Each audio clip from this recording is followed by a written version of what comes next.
Fiscal functions and overview of center, state, and state finance. So, बच्चे again, this chapter is worth 10 marks. ठीक है. Fiscal का मतलब ही क्या होता है? गवर्नमेंट. जो गवर्नमेंट है उसकी रिसीट्स, एक्सपेंडिचर एंड बोरोइंग. ठीक है तो इसको क्या हम फाइनेंस बोल सकते हैं? आवाज बहुत तेज नहीं है सर की.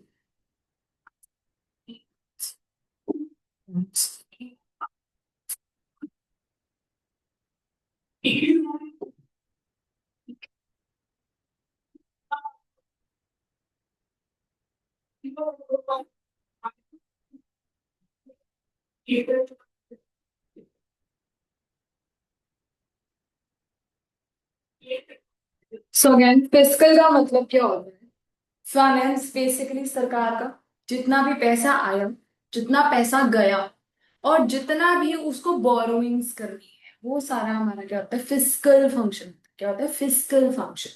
ठीक है. तो यहाँ पे जो हम चैप्टर में पढ़ने वाले हैं बच्चे, हम सेंटर और स्टेट की पावर्स डिवाइड करेंगे और पढ़ेंगे कि किस तरीके से जो है फाइनेंस वो एलोकेट होता है. ठीक है. समझ रहे हैं?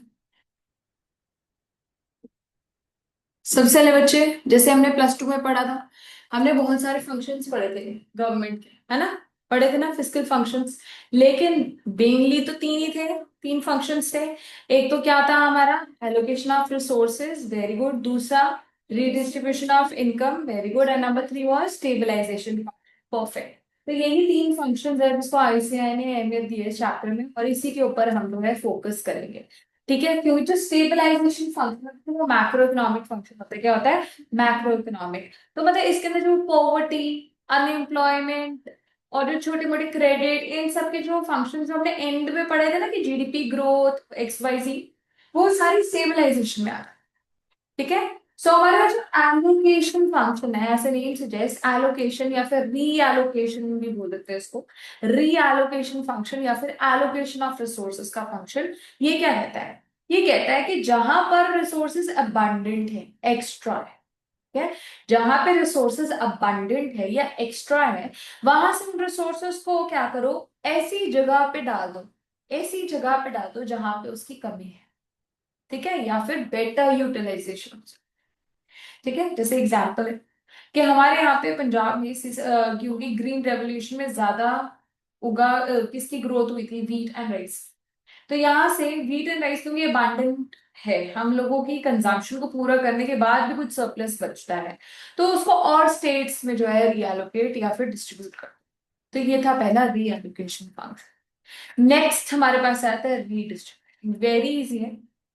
रीडिस्ट्रीब्यूशन फंक्शन या फिर reduction of inequalities of income and wealth बोल देते हैं इसको.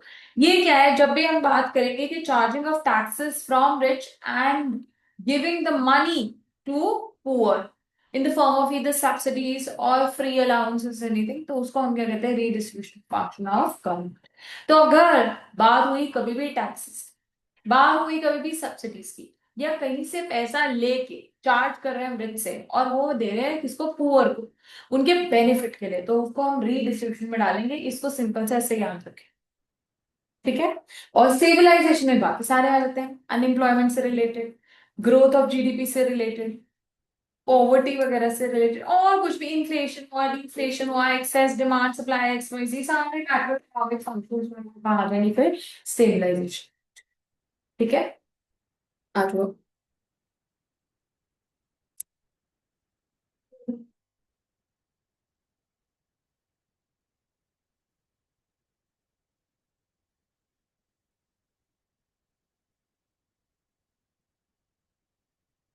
Role of government in an economic system. So बच्चे यही तो है. इकोनॉमिक सिस्टम बेसिकली मतलब जहां पे भी हम पैसे की बात कर रहे हैं. ठीक है. जहां पे भी हम पैसे की बातें कर रहे हैं, गवर्नमेंट है, गवर्नमेंट पैसा तो कर रहा है लेकिन प्रॉफिट की बात नहीं करता है, वेलफेयर की बात करता है. लेकिन फाइनेंसेस तो उसके भी होते हैं, revenue, expenditures and borrowing, right? So अब यहाँ पे बच्चे कह रहे हैं economic system by which the society, households, business and government makes major decisions about allocating the resources to produce, about distributing their products and productive capacity. कोई बड़ी बात नहीं. अब यहाँ इसको अंडरलाइन करेंगे. Adam Smith. अंडरलाइन करेंगे. Adam Smith. करा. Adam Smith is often described as a bold advocate of free market with minimal government activity. याद करेंगे बच्चे, हमने जब प्लस 2 में मैम चैप्टर भी पढ़ाती होती है, तो वो बोलती है कि एक तो हमारे क्लासिकल इकोनॉमिस्ट थे और फिर हमारे जेएम कीन्स आए थे, ठीक है, केन्जियन अप्रोच आई थी। तो जो क्लासिकल इकोनॉमिस्ट है वो क्या कहते थे, that there is no need for government intervention, everything will be automatically adjusted through the market forces of demand and supply. Let demand and supply work themselves and they will readjust themselves and gain equilibrium.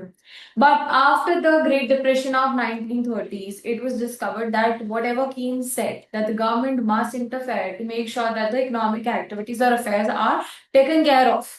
That government intervention is necessary. It was recognized at that time. तो ये क्या बोल रहे हैं कि Adam Smith जो है सबसे ज्यादा स्ट्रांगली से कहते थे कि भाई सरकार की इंटरफेरेंस की जरूरत नहीं है, सरकार को सिर्फ रूल बना दो, लॉज बना दो, ठीक है, उसको इंटरफेयर मत कराओ, उसका कोई वेलफेयर का काम नहीं चाहिए, उसको कोई लेन देना नहीं होना चाहिए, बस लॉ बनाएगा और जस्टिस देगा, कोर्ट का काम होना चाहिए, उसके अलावा उसका कोई काम नहीं होना चाहिए।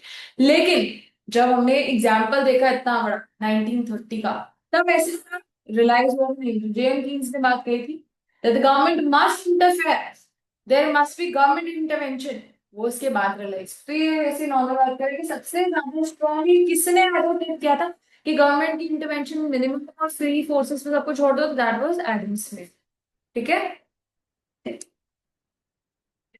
तो इसने क्या कहा, इसने कहा 3 जगहों पे रहने दो सरकार को। एक तो क्या, डिफेंस, क्योंकि देखो कोई भी प्राइवेट इंडिविजुअल तो जाके लड़ाइयां करेगा नहीं, तो ये गवर्नमेंट का काम है, national defence.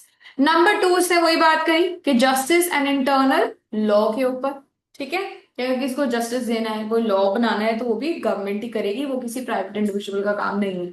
Number 3, establishment and maintenance of highly beneficial public institutions and public works such as roads, bridges, canals, harbors, and postal systems that profit-seeking individuals will not be able to efficiently build and operate.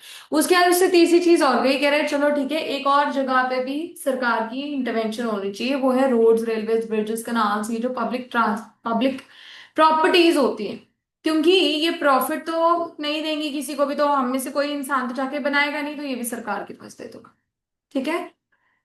Then बच्चा, फिर वही बात है, इन 1930s great depression में हमें realise हुआ कि नहीं, गवर्नमेंट का function is very very important, government must intervene, ठीक है। क्यों? क्यों? ताकि जो हमारी इकोनॉमी है वो क्या और पॉजिटिव वे से फंक्शन कर सके। तो अब इंपॉर्टेंट एमसीक्यू बन जाता है, ठीक। ये जो चैप्टर है, ये जो हम पढ़ने लगे ना, ये किताब है जो कि किसने लिखी है, रिचर्ड मस्ग्रेव ने लिखी है। किसने लिखी है?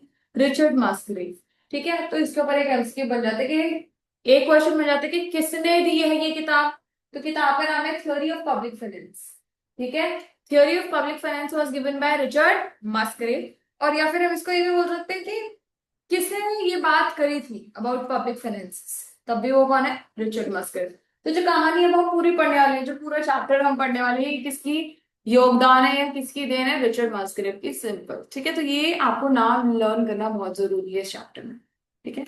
अब वही बात है, जो सरकार के 3 फंक्शंस हैं, number 1 resource allocation to ensure efficiency, income distribution to guarantee fairness, and economic macro economic stabilization to ensure price stability, ठीक है। तो ये 3 इसके इंपॉर्टेंट मेन फंक्शंस है। आलो एलोकेशन फंक्शन। सो बच्चे, रिसोर्स एलोकेशन क्या है, कह रहे कि किस तरीके से हम वेरियस फैक्टर्स ऑफ प्रोडक्शन को रोल असाइन करें या चीजें यूज करें ताकि वो मैक्सिमम वे से यूटिलाइज होके मैक्सिमम यूटिलिटी या एफिशिएंसी प्रोवाइड कर सके। सो बच्चा, हमारे पास एफिशिएंसी का मतलब ही क्या होता है, मिनिमाइज करना वेस्ट और मैक्सिमाइज करना प्रोडक्शन, ठीक है। तो यहाँ पे मेन मकसद यही था, minimization of waste and minimization waste and inefficiency reduce करना चाहते थे बेसिकली, यहाँ पे ये अंडरलाइन कर लेंगे। देन बच्चे, मार्केट इकोनॉमी इज सब्जेक्ट, देखो अब क्या है, पहली बात तो ना ये कहते हैं कि गवर्नमेंट को इंटरवीन करना ही क्यों है। देखो जी, रिसोर्सेज तो हम प्राइवेट लोग भी बना सकते हैं प्रॉफिट पे, लेकिन बात क्या है कि हम लोग सिर्फ प्रॉफिट कमाने के लिए ही बनाएंगे, हम कभी भी वेलफेयर के लिए कुछ भी नहीं करें। तो वेलफेयर ही अगर नहीं होगा तो बाकी के लोग जो गरीब है, जिनके पास रिसोर्सेज नहीं है, वो कैसे फंक्शन करेंगे। तो कहा उसके लिए जो वर्ड यूज किया गया कि जो गरीब है या जो अंडर प्रिविलेज्ड है, अनप्रिविलेज्ड लोग हैं, उनको कैसे सामान मिलेगा, तो ऐसा कहा गया कि इसको हम बोलते हैं मार्केट फेलियर। क्या बोलते हैं? मार्केट फेलियर क्या है? एक सिचुएशन है, नेक्स्ट पूरी यूनिट उसी के ऊपर है। It refers to a situation where the market forces of demand and supply fail to provide resources, ठीक है, to everyone in the economy. So wherever the market fails, who intervenes? The government will intervene and make sure that everything works properly, right? So government कहा गया कि intervene करेगा ताकि हम society को भी क्या कर सके, हर एक गुड एंड सर्विस जो कि मैक्सिमाइज वैल्यू करेगा, मैक्सिमाइज वैल्यू मतलब वेलफेयर देगा सोसाइटी को, वो आएगा। ठीक है, किसके through? Only through the intervention of the government. So अच्छा, market failure which hinder efficient allocation of resources. अब अभी हमने कहा allocation of resources means distribution, कि किस तरीके से आपको सामान मिलेगा, आपको मिलेगा, मुझे मिलेगा, हम सबको किस तरीके से मिलेगा।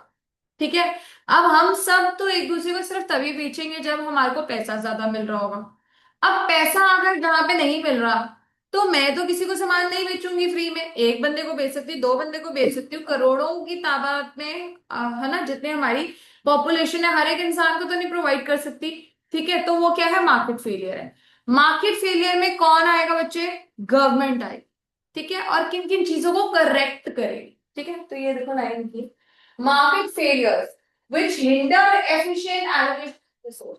मतलब कह रहे हैं कि जिस वजह से एफिशिएंट एलोकेशन ऑफ रिसोर्सेज नहीं हो पाती, after these reasons and you know a market failure over the the government will intervene and correct the situation.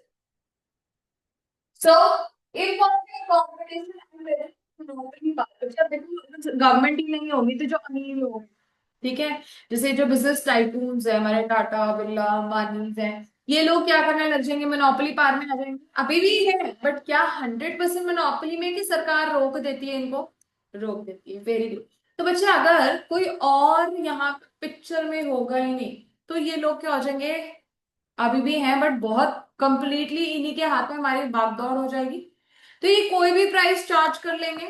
अगर बच्चे ये कोई भी प्राइस चार्ज करेंगे, हम लोगों से भी करेंगे, तो कौन खाएगा? कोई भी नहीं खा पाएगा। यस, इन्फ्लेशन इकोनॉमी में बढ़ता रहेगा। तो एक पहली चीज यही है, गवर्नमेंट क्या करती है? ये जो मोनोपोली पावर है इसको खत्म करती है। ठीक है, इसको हम क्या बोल देते हैं कि हम इम्परफेक्ट कंपटीशन। इम्परफेक्ट कंपटीशन में हमें पता है, देखो दो तरह की कंपटीशन मार्केट टाइप में होते हैं, परफेक्ट, इम्परफेक्ट। परफेक्ट कंपटीशन आप लोगों ने +1 में बहुत अच्छे से पढ़ा होता है, दोबारा से कराऊंगी। इम्परफेक्ट कंपटीशन में तीन तरह के मार्केट्स आ जाते हैं। पहले आ जाती है मोनोपोलिस्टिक कंपटीशन, नंबर 2 आ जाती है मोनोपोली, एंड नंबर 3 हमारे पास आती है ओलिगोपोली। तो ये मोनोपोली वाले को बीच में लेके चल रहे हैं। मोनोपोली क्या होती है? जहां पे सिंगल सेलर। तो अगर सिंगल सेलर है, वो अपने प्रोडक्ट का जो मर्जी प्राइस रखे, प्रॉफिट्स मैक्सिमाइज करे, जो मर्जी करे, वो उसकी अपनी मर्जी हो जाती है, राइट? तो यही कह रहे imperfect competition and presence of monopoly will lead to under production. एक तो क्या, जान के प्रोड्यूसर्स कम से कम प्रोड्यूस करेंगे ताकि स्कार्सिटी हो। स्कार्सिटी होगी तो फिर प्राइजेस ज्यादा होंगे, है ना, लोग महंगे से महंगे पैसा देके सामान खरीदना चाहेंगे। यस और नो? तो इस वजह से प्राइसेस ज्यादा हो जाएंगे। सो इस वजह से मार्केट जो है they will fail and cause the dues of monopoly. तो ये तो प्रॉब्लम आ जाती है, इस वजह से गवर्नमेंट इंटरवीन करेगी, नंबर 1। ठीक है, नंबर 2, बच्चे प्राइवेट लोग डिफेंस में कोई भी नहीं खड़े होएगा। ठीक है, कोई नेशनल डिफेंस के लिए नहीं खड़ा होगा।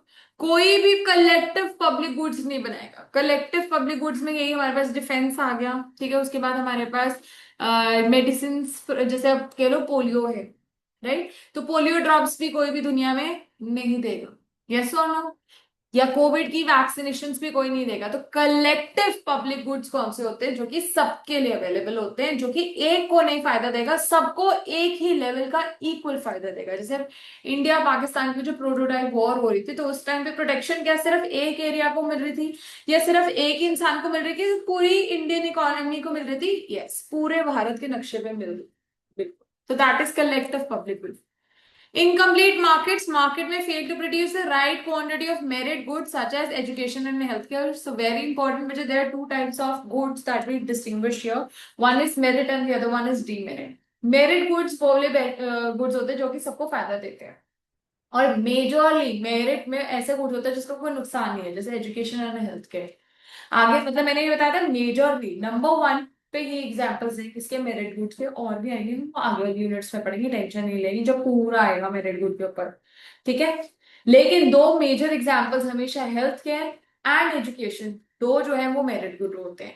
डीमेरिट गुड्स क्या होते हैं, जो कि नुकसान देते हैं सबको, जैसे कि टबेको, ठीक है, cigarettes, take cigarette is one thing, alcohol, right, या फिर कुछ भी और, ये पोल्यूशन है। ठीक है। सो ये सारे क्या डीमेरिट गुड्स है, these are all demerit goods, जिसकी कंजम्पशन से या प्रोडक्शन से एक इंसान को नहीं बल्कि सबको नुकसान होता है। ठीक है। तो हमने जब HCF पढ़ा था प्लस 2 में, तो हमने कहा था कि देखो एजुकेशन और हेल्थ केयर दो इंपॉर्टेंट चीजें हैं जिसकी वजह से ह्यूमन कैपिटल फॉर्मेशन होगी इकोनॉमी में, और उसी को हम क्या कहते हैं, मेरिट गुड।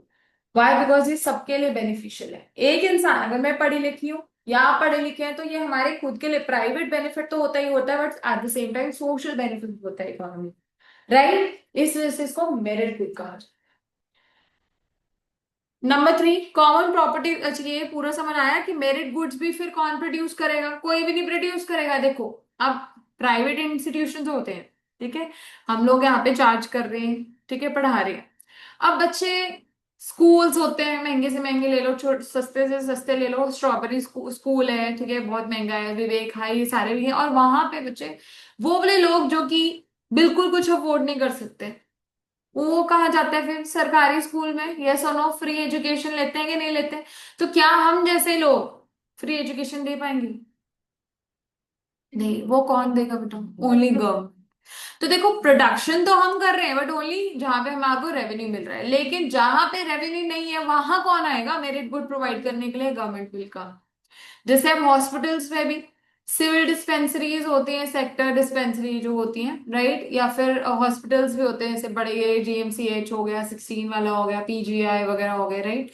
तो बच्चे यहाँ पे जो कुछ नहीं भी अर्न करते हैं, जिनके पास कोई एक्सेस नहीं है, बच्चे जिंदगी में अगर एक कार्ड बनवा लो 500 रुपए का, ठीक है, यू हैव टू जस्ट पे 5 रुपीज और 10, आई डोंट नो PGI में कितना है, 10 है शायद, 5-10 rupees, and you get access to free medicine, free health care, everything, yes और नो, वहां पे सब कुछ, ठीक है ना। हाँ, अगर आपके पास पैसा है, आप रूम लो, आप एक्स्ट्रा बेनिफिट्स लो, जो मर्जी XYZ, बट अब उन लोगों के लिए जिनके पास पैसा नहीं है, क्या वो बीमार रहेंगे? नहीं, सरकार ने कहा टेंशन ना लो, 5 रुपए डिपॉजिट करो, कार्ड बनवाओ, थोड़ा धक्का खाना पड़ता है बट इलाज मिलता है, right.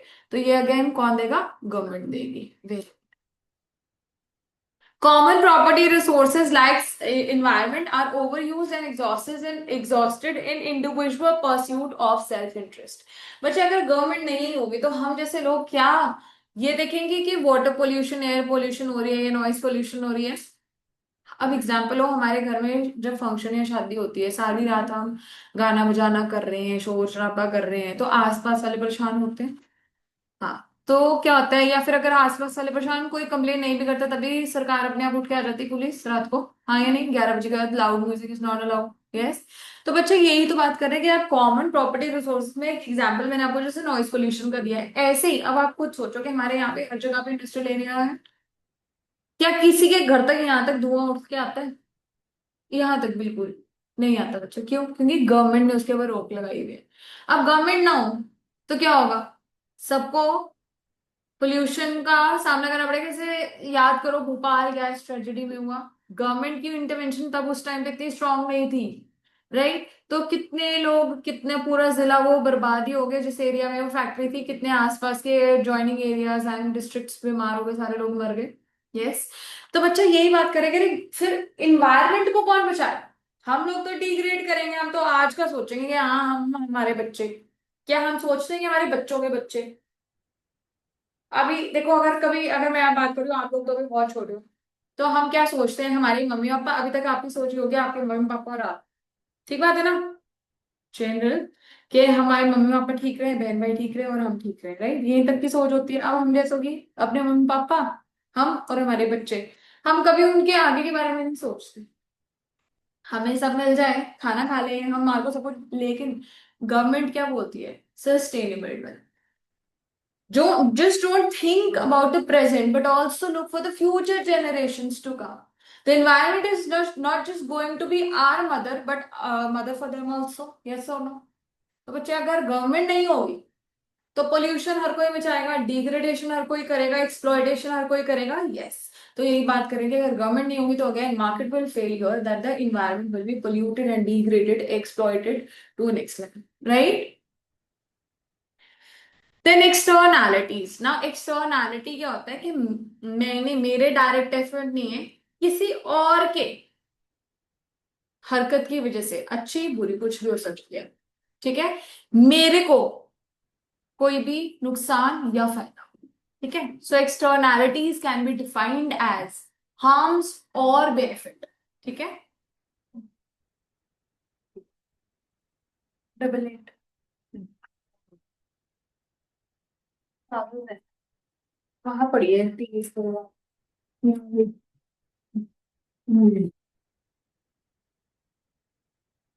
Externalities again can be defined as a harm or benefit which is caused by a external or third party. Externality है, externality means external party. कोई तीसरा इंसान है, मैं नहीं हूं, आप नहीं हूं, कोई तीसरा इंसान जो कि खराब कुछ कर रहा है, कुछ अच्छा कर रहा है। खराब करेगा तो उसका नुकसान मुझे भी करना है, और अच्छा करे तो उसका फायदा भी मुझे हो रहा है। एग्जाम्पल, एग्जाम्पल पॉजिटिव एक्सटर्नैलिटी का एग्जांपल हुआ, जैसे पूरी क्लास भरी होती थी, किसी बच्चे ने से सपोज कोई डाउट पूछ लिया, या ये बता दिया कि मैम ये रिसोर्स है इस तरीके से, या कुछ भी एक मेमोरी टेक्निक शेयर कर दी, तो बच्चे क्या आपके दिमाग में आई? क्या आपका और मेरा कोई लेना देना था उसमें? पर किसी थर्ड बच्चे ने क्वेश्चन पूछ लिया या कोई आंसर बता दिया, बेनिफिट दे दिया, तो उससे आपको फायदा हुआ। Yes, that is a positive external. Now negative can be, you are not smoking, rather I am smoking here, so are you a passive smoker here? So that is a nuksan. Say suppose there's a group of 10 people here and you're all strangers. One of them is a alcoholic, right? And he is creating a lot of mess or scene there. ठीक है, अब आप नहीं P रहे, आपके friends नहीं कर रहे ड्रिंक, लेकिन वो कोई थर्ड पर्सन की वजह से लड़ाई झगड़ा हो गया और आप लोगों को भी उसकी वजह से सफर करना पड़ गया, that is again a negative externality. तो अगर बच्चे सरकार नहीं होगी तो ठीक है, पॉजिटिव से तो हर कोई खुश होता है, बट नेगेटिव एक्सटर्नैलिटीज को कौन रोकेगा? गवर्नमेंट। तो देखा है, पब्लिक मतलब smoking in public areas is prohibited, if somebody creates any sort of scene or a nuisance you can just call the police, yes, 112, and से कि भाई हमारा जो है दे आर क्रिएटिंग नॉनसेंस, और देयर इज से suppose an accident और any traffic jam whatsoever, तो जो कोई भी तुम्हारी हरकत की वजह से नहीं बल्कि किसी थर्ड पार्टी की वजह से तुम्हारे को कोई परेशानी हो रही है, तो उसमें हम लोग कोई उसकी रिस्पॉन्सिबिलिटी नहीं लेते, rather who will take the responsibility? Government.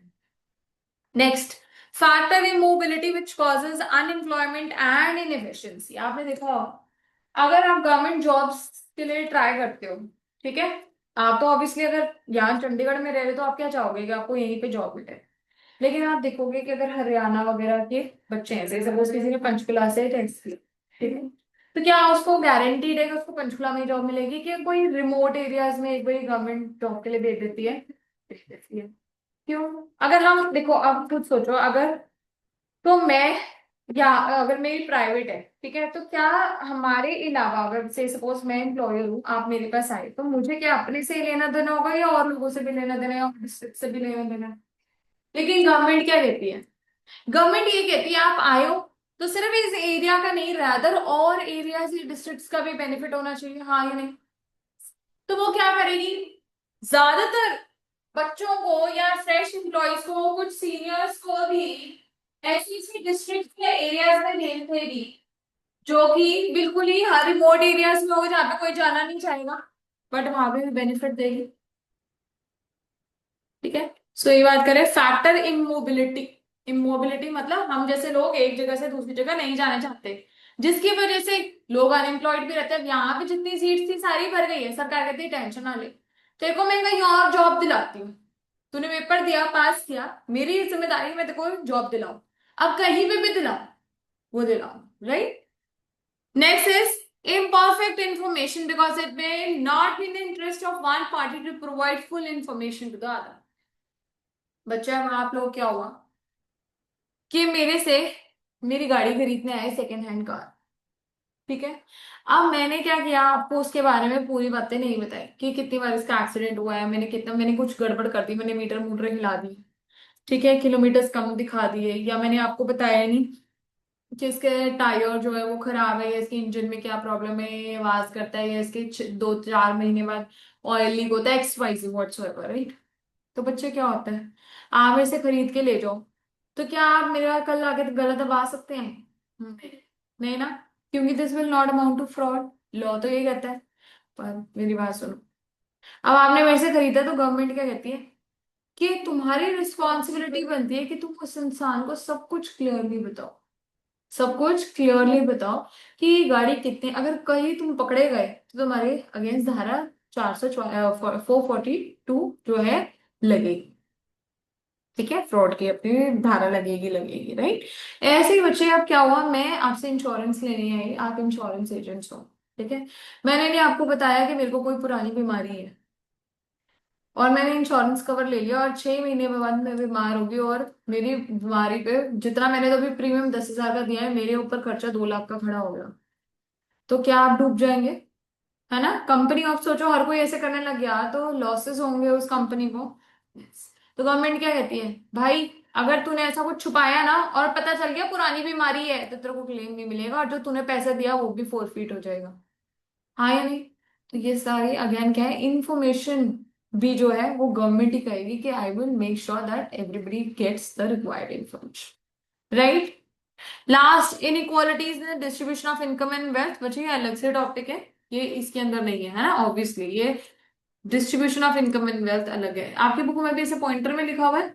हाँ, ये नहीं, ऐसे पॉइंट्स में नहीं होगा, ये जो है इनइक्वालिटीज एंड डिस्ट्रीब्यूशन जो है सेकेंड पॉइंट, ठीक है। ये समझ आया बच्चा, मार्केट फेलियर। सो बच्चे, according to Musgrave the state, state मतलब गवर्नमेंट, स्टेट का मतलब हमेशा गवर्नमेंट होती है, कई बच्चे टेस्ट में मेरे को पूछते हैं मैम स्टेट, स्टेट का मतलब गवर्नमेंट होता है, ठीक है ना। State is an instrument by which the needs and concerns of the citizens are fulfilled. Therefore, public finance is connected with economic mechanism that should ideally deal with effective allocation. ठीक है, so that social welfare जो हो सके, ठीक है। अब देखो जी, the allocative function in budgeting determines, कह रहे कि जो रिसोर्स एलोकेशन है वो बच्चे क्या करते हैं, गवर्नमेंट, गवर्नमेंट के फंक्शंस के थ्रू ही परफॉर्म होती है, और गवर्नमेंट का फंक्शन क्या है, टैक्स लगा दो, और फिर और आगे जाके बेनिफिट्स दे दो सबको, हाँ या नहीं, खर्चा कर दो, बिल्कुल। सो बच्चे, एलोकेटिव फंक्शन बजटिंग क्या करेगी, बताओ, कहने का कि बजट्स में हम एलोकेशन को क्यों पढ़ते हैं, पहली बात, कौन टैक्स, किसके ऊपर टैक्स लगेगा और कितना टैक्स लगेगा, पहला क्वेश्चन, हाँ वो गवर्नमेंट डिटरमाइन करेगी। So who and what will B taxed, who मतलब कौन सा इंसान जिसका स्लैब रेट इतने से ज्यादा है, कोई सुपर सीनियर सिटीजन है उसका इतना, सुपर सीनियर है तो इतना, right. And what will be tax, मतलब what all commodities will be taxed, why, because there are a lot of commodities which have 0% rate of tax on IDT also, है ना, GST, yes. सो बच्चे, ऐसी चीज है कि किसको टैक्स लगेगा और कौन सी चीजों पे टैक्स लगेगा, पहली चीज। दूसरा, how much and on what the government revenue will be spent, पहली बात तो पैसा कहां से आ रहा है, टैक्स के थ्रू। दूसरा जो आ गया, अब सरकार वो टैक्स किसके बेनिफिट्स पे लगाएगी, कितना एजुकेशन में लगाएगी, कितना कैपिटल के ऊपर लगाएगी एक्सपेंडिचर, कितना वो और गुड्स खरीदने में, सब्सिडीज देने में, ट्रांसफर पेमेंट्स देने में लगाएगी। नंबर टू, समझ आया। Number three, the process by which the total resources of the economy are divided amongst various uses. अब अगेन वही बात है, रिसोर्सेज का मतलब होता है इंसान भी हो सकता है, labour, capital, thinking, everything, yes, money. तो कह रहे हैं हर चीज को, अब सरकार का यही तो ऑप्शन है ना, बजट में क्या करेगी, सबसे पहले तो देखिए देखो जी हमारे पास पिछले साल इतना रेवेन्यू आया है, इस साल इतना प्रोजेक्टेड रेवेन्यू, चलो इसे आ जाएगा, आ जाएगा, डीटी से इतना आ जाएगा, आईटीटी से इतना आ जाएगा, मतलब डायरेक्ट टैक्सेस से इनडायरेक्ट टैक्सेस से इतना आ जाएगा। दूसरा वो कहेगी कि भाई, दूसरी बात कि मेरे को ये पैसा लगाना कहाँ है, मुझे एजुकेशन में लगाना है, मुझे एग्रीकल्चर में लगाना है, मुझे जो है एसएमईज में लगाना है, एक्स वाई जी अलग अलग जगहों में लगाना है। अब सुनो, नेक्स्ट उसने बोला कि वो रिसोर्सेज जो मेरे पास पैसा आया, अब मैंने ये तो सोच लिया मैंने कहाँ कहाँ लगाना है, अब कितना कितना लगाने में वो तो क्वेश्चन है ना, तो बजट में तो करेगा, तो third point. Fourth, optimum mix of various social goods both public and merit goods. फिर उसके बाद एक और चीज भी देखेंगे भाई, देखो गुड्स, अब हमने ये तो सोच लिया कि कौन से सेक्टर में मुझे लगा, अब मेरिट गुड्स में एजुकेशन में मुझे कितना लगाना है और हेल्थ केयर में कितना। एट द सेम टाइम से education and health care merit good नहीं बनती, सोशल गुड्स में भी तो देखना है भाई, मुझे सब्सिडीज भी तो देनी पड़ेंगी। हाँ नहीं, मुझे ग्रोथ भी तो देखनी पड़ेगी, तो दोनों गुड्स को कैसे, right. Then the level of involvement of public sector in the national economy। अब पब्लिक सेक्टर मतलब गवर्नमेंट जो है कितना नेशनल इकोनॉमी, कहने का मतलब पीएसयूज में कितने पैसा लगाएगा, ठीक है, ताकि उससे रिटर्न्स कितने आएंगे, क्योंकि हमें पता है सोर्सेज ऑफ रेवेन्यू गवर्नमेंट की, एक सोर्स क्या होता है, प्रॉफिट्स ऑफ पीएसयूज, यस और no. Public sector enterprises and undertaking से पैसा आता है, yes.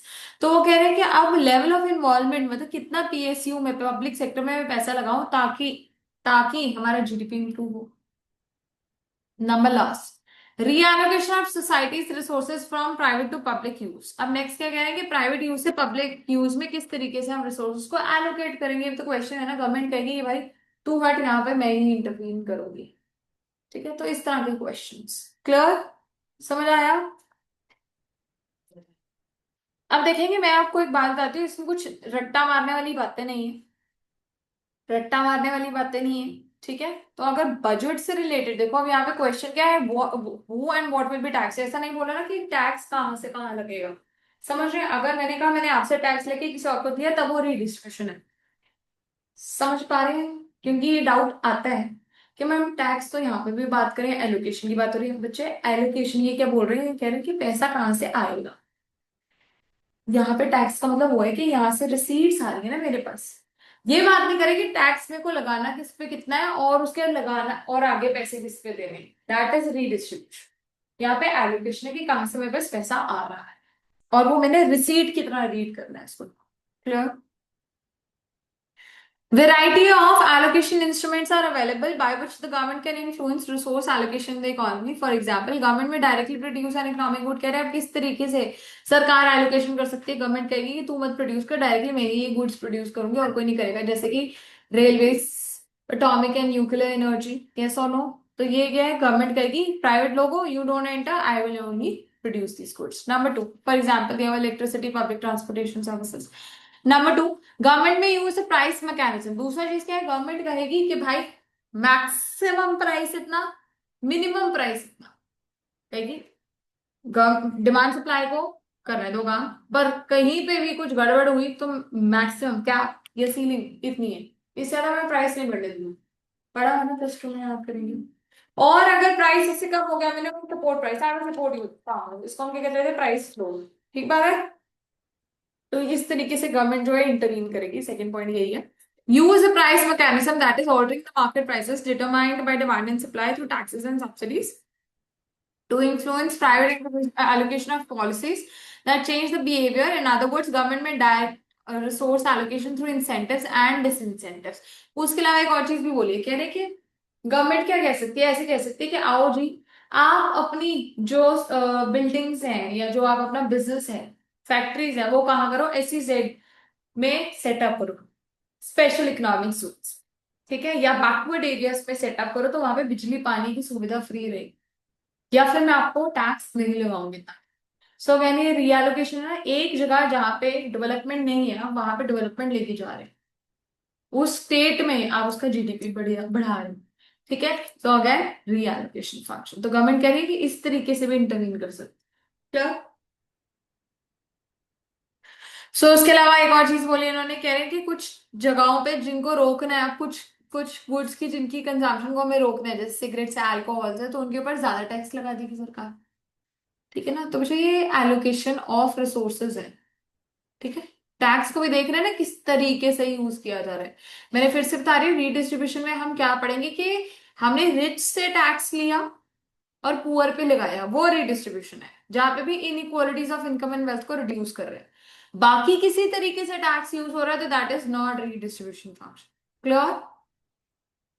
Government may influence allocation through legislation and force. For example, ban on single-use plastic goods, prevent resources moving into the production simple. अब government जो है कुछ goods की बिल्कुल ही कंप्लीट बैन लगा सकती है, हाँ या नहीं, कहेगी प्लास्टिक मत यूज करो, सल्फर मत यूज करो, यूरिया कम यूज करो, ऐसी चीजें। क्लियर? कंपटीशन पॉलिसीज मर्जर्स वगैरह को रोक सकती है, ठीक है, थ्रू व्हाट बच्चे, पहले हमारे पास थी MRTP act, that was monopolies and restricted trade practices act, जो कि क्या करती थी, रिस्ट्रिक्ट करती थी ट्रेड, कहती थी मोनोपोलीज मर्जर्स मत लाओ। लेकिन उसको रिप्लेस किया गया आज के टाइम पे जो एक्ट प्रिवेल करती है, दैट इज कॉम्पिटिशन एक्ट 2002, जो कि क्या कहती है, that there there should be healthy competition, ठीक है, हेल्दी एंड फेयर कंपटीशन होने चाहिए। मोनोपलीज, यहाँ पे मेन देखो बात वही है कि मोनोपली हम मेंटेन करना चाहते हैं, बट यहाँ पे काम को बढ़ावा दे। क्लियर है बात? Government regulatory activities such as licensing, controls, minimum wages, and directives on location of industry influence resource allocation. आप कह रहे हैं कि गवर्नमेंट जो है लाइसेंसिंग भी, देखो आप मेरी बात सुनो, अगर आपको कोई बिजनेस स्टार्ट करना है तो बहुत सारी चीजें होती है जिसमें आपको लाइसेंस लेना पड़ता है। जैसे एग्जांपल, लिकर लाइसेंस बहुत फेमस है। तो बच्चा अब लाइसेंस अगर नहीं है, सरकार के सबको दे देंगे लाइसेंस, की रिक्वायरमेंट होती है कुछ, उसके बाद पैसे भी बहुत ज्यादा देने पड़ते हैं, यस। तो गवर्नमेंट क्या कहेगी, पहले लाइसेंस लो, फिर कहेगी कि भाई हर एक को मैं यहाँ पे काम नहीं करने दूंगी, आई विल कंट्रोल। फिर कहेगी मिनिमम वेज रेट मैं इतना ऑफर करूंगी, अगर तुम्हारे को लोगों को एम्प्लॉय करना है, then this is the minimum wage rate that you should offer, right. And directives on location of industry influence resource allocation. उसके बाद कि जहां पे आपने अपनी इंडस्ट्री को लगाया है, अब मैं एग्जाम्पल दोबारा से वही बात है कि अगर आपने पुरानी बैकवर्ड एरियाज में इंडस्ट्रीज को सेटअप किया, तो गवर्नमेंट क्या कहेगी, less tax, no tax, tax holiday, subsidies, XYZ things. समझ आ रहा है? ये सारे क्या है, एलोकेशन फंक्शन। क्लियर? मोटा मोटा दिमाग में डालना है बस। Government sets legal and administrative framework, ठीक है, लीगल मींस लॉ बना सकती है, एडमिनिस्ट्रेटिव मींस क्या कर सकती है, कि फीस फाइन्स है, कि प्रोसीजर है, यस और नो, ठीक है, या तो लॉ बना देगी कि इस तरीके से रजिस्टर कराओ, कंपनी बनाई तो कंपनीज एक्ट के अंदर आपने कौन सी कंपनी बनानी है उस हिसाब से रजिस्टर कराओ। दूसरा एडमिनिस्ट्रेटिव, मतलब कि किस तरीके से पेपर वर्क या प्रोसीजर की बात करें, तो legal and administrative framework setup कर सकती है सरकार किसी गुड की प्रोडक्शन के लिए, यस। गवर्नमेंट में adopt any combination of possible remedies, इनमें से कोई भी कॉम्बिनेशन और यूज कर सकते। क्लियर? यहां तक समझ आया बच्चे? एक बार नजर मारो क्योंकि बहुत फास्ट हो रहा है ना, सिर्फ दो ही बच्चे हुआ। तो देखो अगर समझ आ रहा है then I will go ahead. यहां तक क्लियर है? कोई कंफ्यूजन?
क्या तुम्हें डाउट है? चलो आगे। Next is the redistribution function.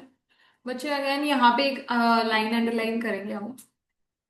यहाँ से the distribution responsibility of the government arises from the fact that left to the market, the distribution of income and wealth among individuals in the society is likely to be skewed, and therefore the government has to intervene to ensure more socially optimal and egalitarian distribution. क्या कह रहे हैं समझेंगे?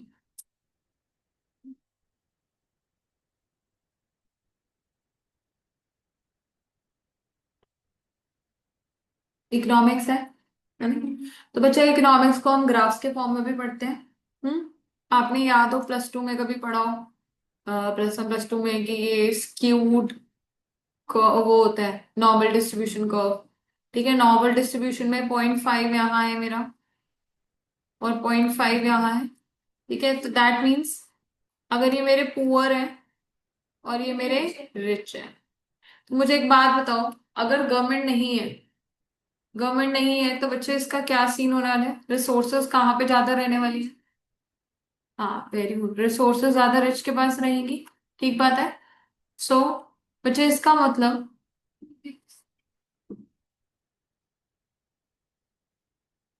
ऐसा कुछ होगा। ठीक है ना?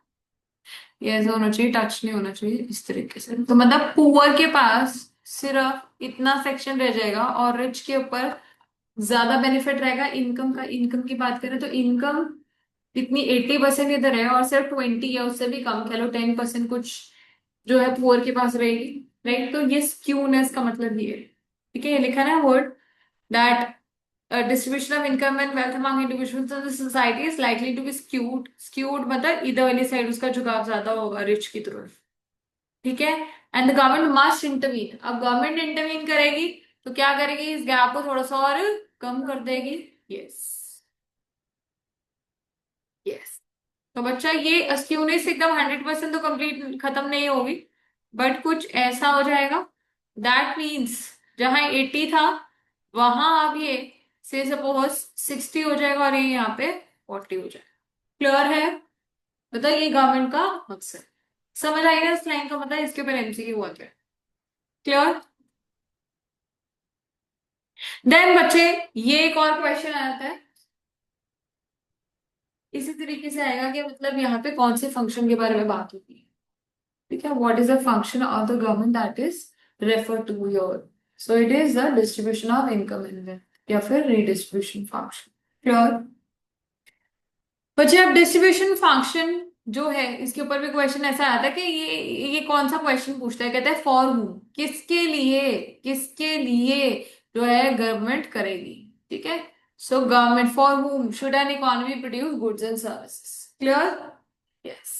ठीक है, तो फॉर होम का क्वेश्चन क्या है? Distributive function.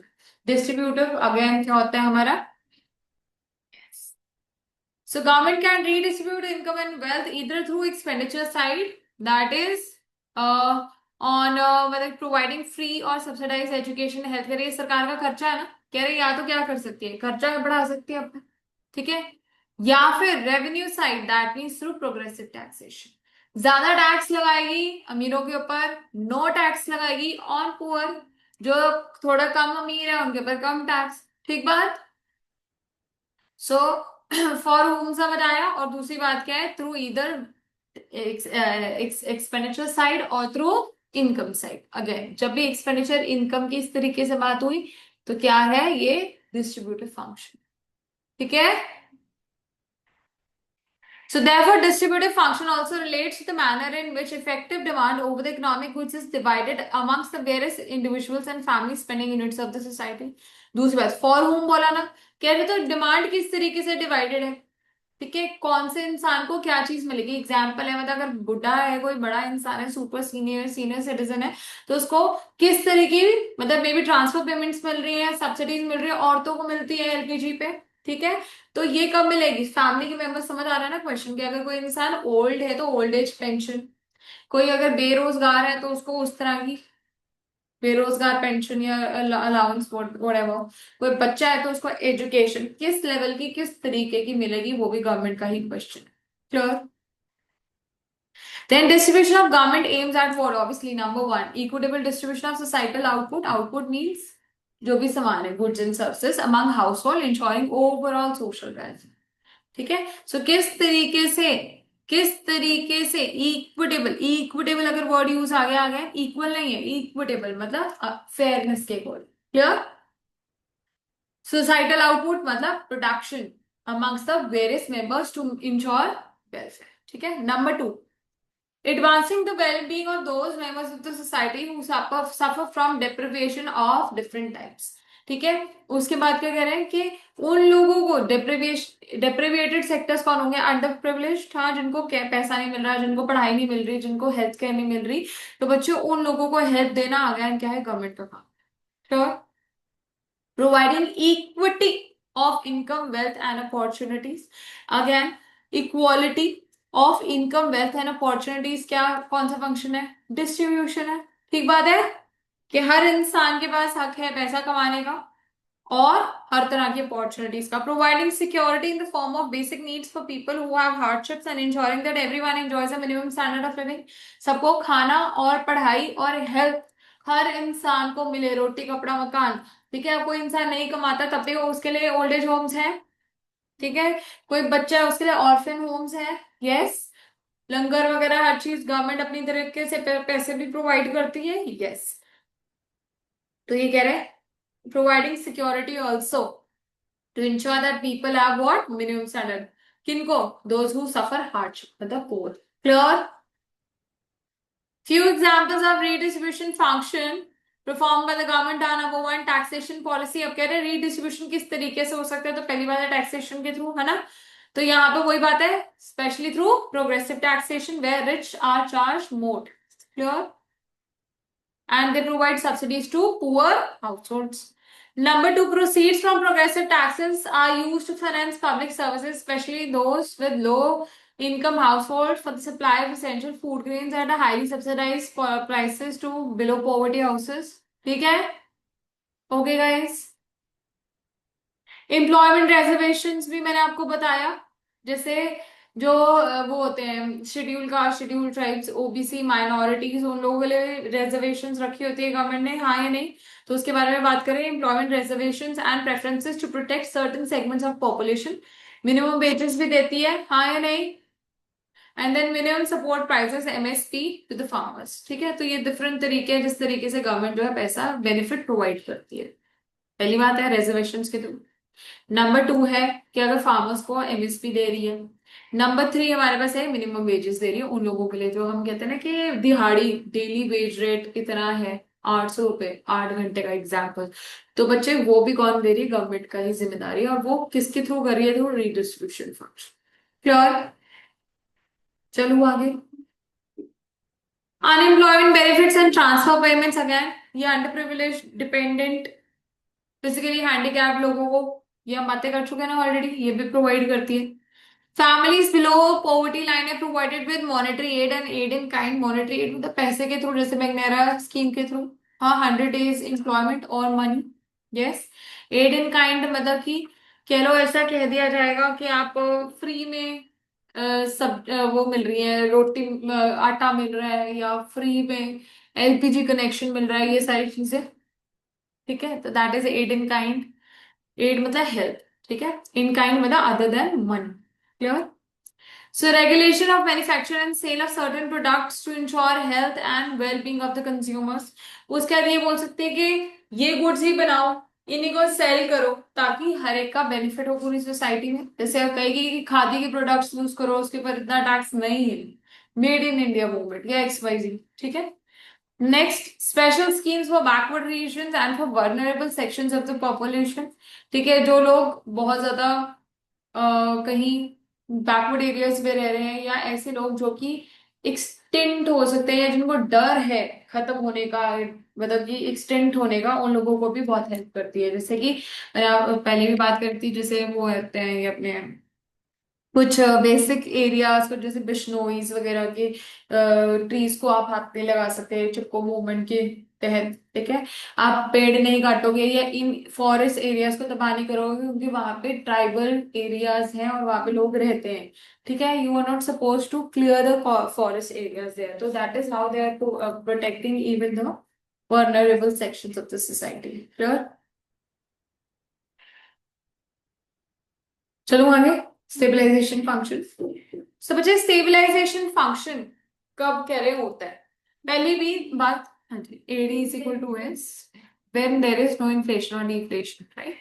So an economy's output matches its production capacity. Output means जो भी हमने बनाया, ठीक है, मतलब अगर से सपोज आउटपुट बेसिकली मतलब कि जितनी मेरी प्रोडक्शन हुई that should be equal to the production capacity. That means अगर 10,000 यूनिट्स मैं बना सकती थी तो मैंने 10,000 यूनिट्स ही प्रोड्यूस करी है, ठीक है। So number one, that is when we are stabilize, that means we are use 100% fully optimal utilization and efficient utilization of resources हो रही है। Number two, economy's total spending matches its total output. Total spending means consumption should be equal to your output, मतलब AD is equal to AS की बात कर रहे हैं ना, spending is a part of your demand and output is a part of your supply, yes। economy's labor resources are fully employed, ठीक है, हर एक को एम्प्लॉयमेंट मिल रही है, yes, जो those who are willing and able to work could get work, and inflation is low and stable। देखो एक बहुत इंपॉर्टेंट बात है, कोई भी इकोनॉमी ये नहीं चाहती कि 0% इन्फ्लेशन हो, हर कोई चाहता है इन्फ्लेशन हो, थोड़ा हो, चाहे 1% हो, 2% हो, और वो एक ही लेवल पे हर साल होना चाहिए, ठीक है। So the theoretical rationale for stabilization function is derived from the Keynesian market proposition that market does not automatically adjust itself. कह रहे हैं that AD will not be equal to AS, ठीक है, it can either be greater or it can be less than AS, ठीक है। तो ये कह रहे हैं स्टेबलाइजेशन फंक्शन हम क्यों स्टडी करते हैं, ये क्यों पिक्चर में आता है, क्योंकि AD is not always equal to A S. Clear, क्या प्रॉब्लम है?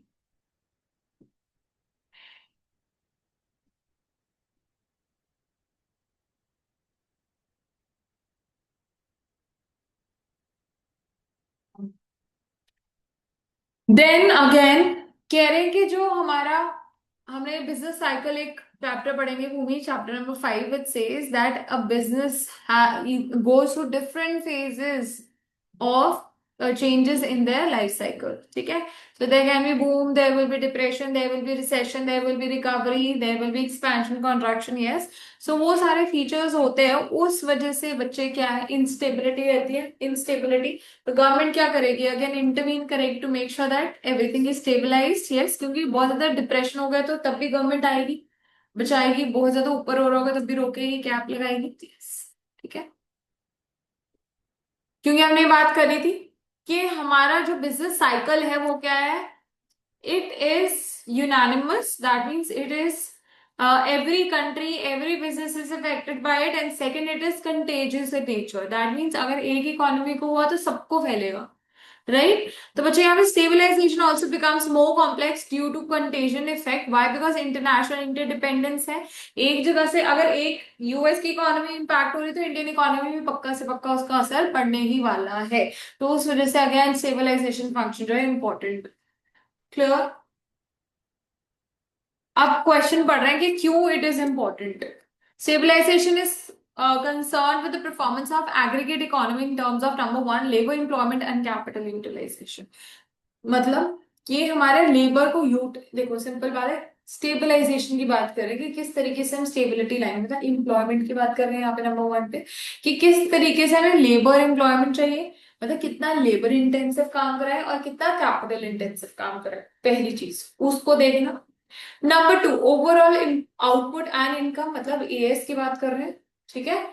तो कह रहे हैं वो दूसरी चीज आप देखो, number three, general price levels, अगर प्राइस लेवल हमारा एक हमारे खुद के हाथ में ही है, एक कह लो, हम आगे जब पब्लिक फाइनेंस में पढ़ेंगे तो हम कहेंगे डिजायर्ड रेट इज 4, गवर्नमेंट ने कहा अगर 4 से 2% नीचे गया इन्फ्लेशन तब भी चलेगा, टॉलरेबल लिमिट, 4 से 2% ऊपर गया, 6 तक गया तभी टॉलरेबल लिमिट, ठीक है। तो ये हमारा प्राइस लेवल भी सेट करने के लिए स्टेबलाइजेशन फंक्शनिंग काम आएगा, हाँ।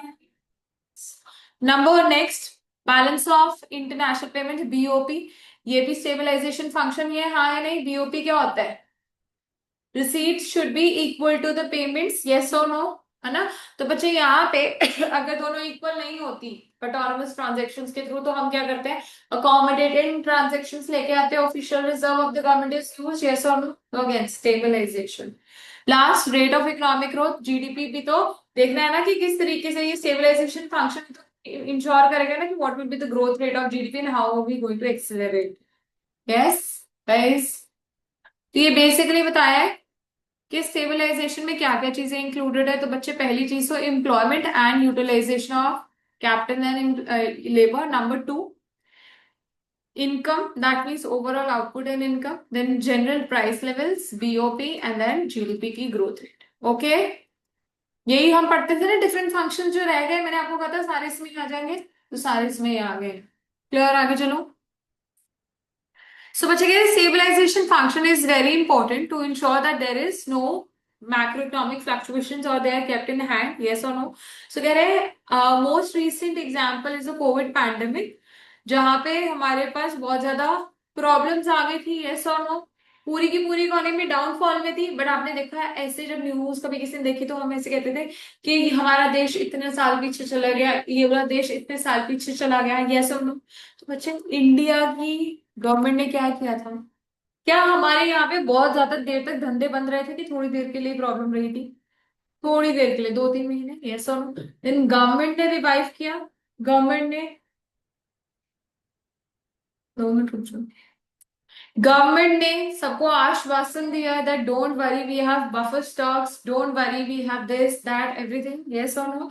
तो ये क्या है? काउंटर साइकिल, काउंटर किया ना। देखो साइक्लिक प्रॉब्लम क्या हो रही थी? डिप्रेशन, डाउनफॉल, तो उसको काउंटर साइकिल किया, उसको बैलेंस करके दोबारा से रिवाइव करा दिया। ठीक है। सो गवर्नमेंट स्टेबलाइजेशन इंटरवेंशन में इधर भी through monetary policy and fiscal policy. ठीक है, मॉनेटरी पॉलिसी कैसे? गवर्नमेंट आरबीआई को के साथ मिलके कुछ स्कीम्स बना सकती है। फिस्कल मतलब directly through taxation and subsidies. Clear. तो डायरेक्ट काम क्या होता है? फिस्कल थ्रू बैंक्स करेगी तो monetary. Clear. To sum up आ जाओ, यहाँ पे देखेंगे।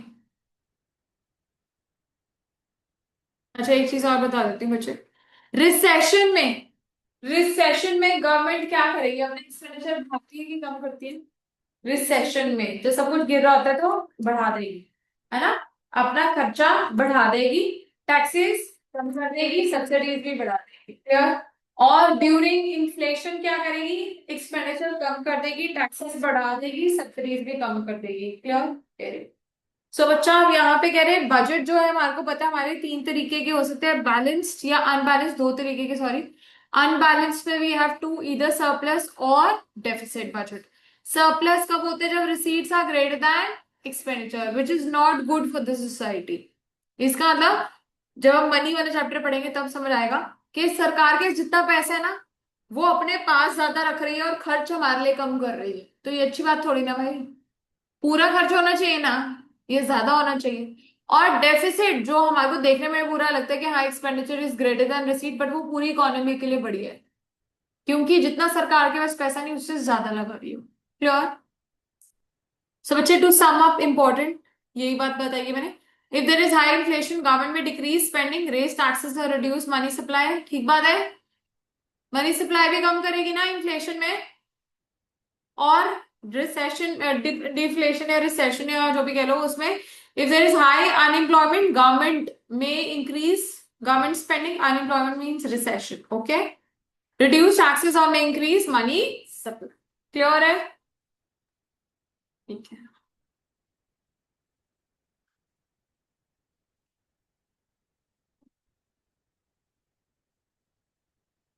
तो फिर इसमें लगे हुए हैं। आप लोगों की क्लास है ना कोई? कितने बजे? ठीक है, तो मैं ना एक बार ऑफ दे रही हूँ अभी, प्लस 2 भी शुरू हो रही है।